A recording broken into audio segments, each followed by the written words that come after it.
I'm Ruthie Dahle and welcome to my channel and welcome to Mental Health Thursdays.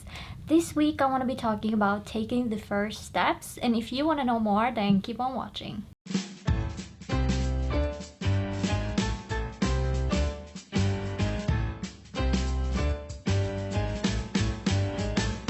So all of my Mental Health Thursday videos are based off of my blog, and I always try to link it down below if you want to read more.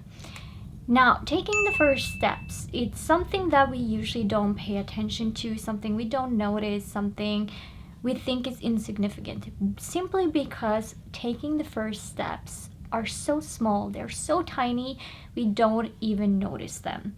And it's not until we're further down the line and we look back and we think, oh, that's where it started, when all this time you thought it started not that long ago, but it started even before that. Whenever we want to move forward, we have to take steps. We have to start somewhere. Every journey that we go on, we have to start somewhere. But what does that actually look like for people? Now, everybody has a different pace they want to be walking on, or that they have to walk on, just because they don't have the resources that they think they need in this time, or there's something hindering them in one way or another. But usually when we have a hindrance in life, it's just because we have not taken the steps before that big step, which may not seem that big, but it is a big step. We have not taken the small steps before that big step, and therefore that big step is an obstacle to us.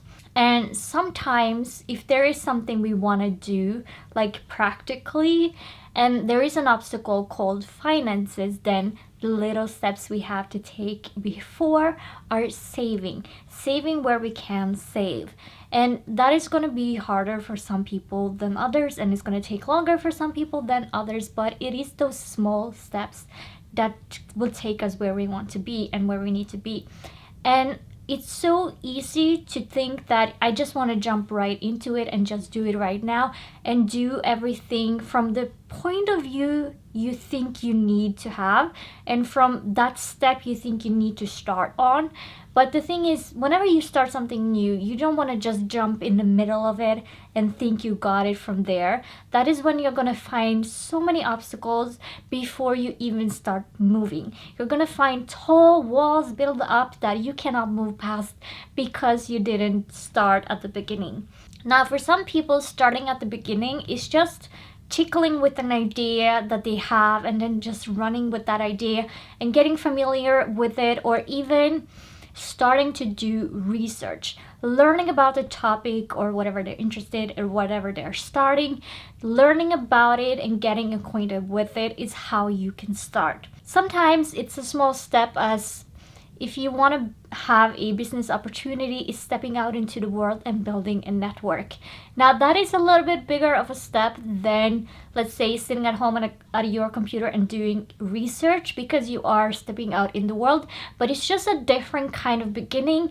And yes, some small steps are bigger than others, but they're not big steps. And a lot of the times we don't consider steps just because we try, fail, give up. And even though you try, fail, and give up, that doesn't mean it's not a step.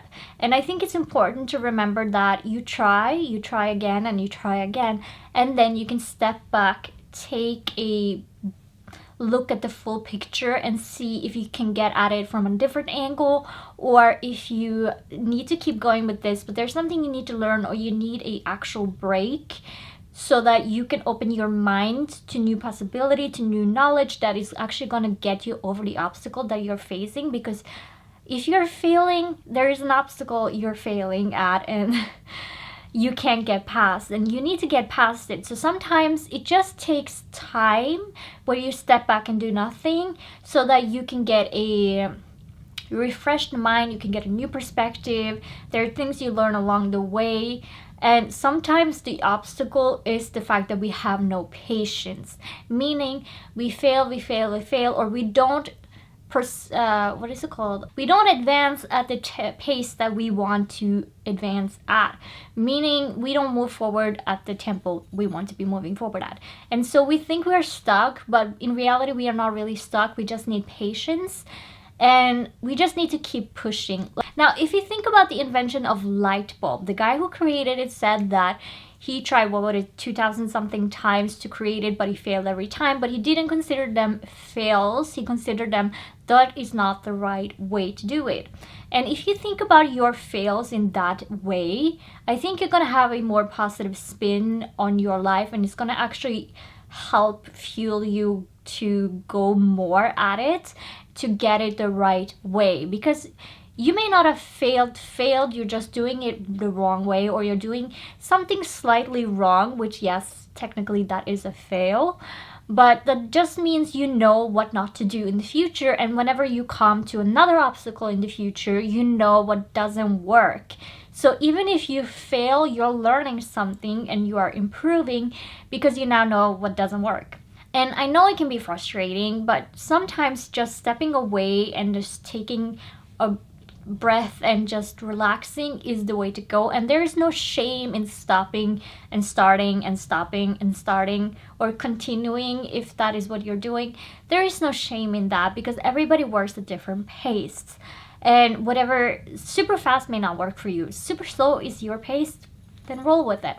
But one thing you should never do is give up, because if you think about it, if it is your dream, if it is your goal, even if you take like decades of break from it, you're never really taking a break from it, because it's always on your mind. You're always trying to configure something out. You're always learning something new, because it is your dream, it is your passion. So you're always, I don't know, unconsciously doing research, even if you're not doing research. And so you're never really giving up on your dream, even though it feels like it, because it's there, it's in the back of your head, and you're absorbing information that is related to that, so that the next time you actually try to get at it, you think, oh, why didn't I think of this the last time? Why, this is something new, like, why didn't I think of this? But the thing is, you couldn't think of it, because along the way of you waiting, you learned critical information to let you know what you needed to do. Without that critical information, you would still be stuck, and you would never have thought of the solution that you're currently thinking of or will think of in the future. And just because you are stuck or you are taking a break doesn't mean you are actually taking a break. Because like I said, your dream and your goal, you never take a break. Your brain never takes a break. Your heart never takes a break. You may distract yourself for a little while, but it's running there. And never underestimate your learning period. However long that would take, it's different for everybody. But don't underestimate your learning period, because that is where you're going to learn all of the fundamentals that will build a strong foundation for whatever you are doing moving forward with your dream and your goal and your purpose in life. So even though you think you're moving slow, you are maybe moving slow now so that you can move faster in the future. I think that whenever we are working on a project or we're doing something in life, there are times that we are going to be moving at a really slow pace, and then there are other times where we're like rushing through everything and we wish we had a break. But the thing is, life is like a roller coaster. It goes up and down. It's not just emotions going up and down, but it's the pace that we are working at. It's the slow pace versus the fast pace. So I think it's important to remember to value the slow pace, because when everything is running fast, you wish you could catch a breath and take a break. So don't underestimate the slow learning period. But also, as you're moving forward and you're doing the things that you want to do, and you're hitting obstacles and you fail and you try again and you fail, remember to not be too hard on yourself. I think it's important to be disciplined with yourself so that you keep pushing and keep moving forward, but you are not harsh on yourself where you put yourself down. That is very important that you do not do. Instead of putting yourself down by calling yourself an idiot or something else, just remember to step back, catch a breath, and just take a little bit of a break. Even if it's a project that is due, it's important to just take that 5 minutes. And those 5 minutes might be exactly what your brain needs to figure out exactly what is going on without being distracted with something physical to do, because it's thinking theoretically what it could possibly be doing. And remember that any journey that you go on, it has to start somewhere, and it never starts with the big steps. You never just jump into it. Now, we might say you jump into it just because you need to start, but you never jump into the middle of something. You always jump to the start. Remember that. And just appreciate your process and the time it takes. So that is all I have for you today, and if you liked the video, leave a like and a comment down below, and if you want more content like this, then hit the subscribe button and the notification bell and you will be notified when I upload a video. I upload my Mental Health Thursday videos every Thursday at 7 o'clock Norwegian time, which makes it about 2 o'clock New York time. And with that, I want to say thank you so much for watching, and I will catch you in the next one. Bye!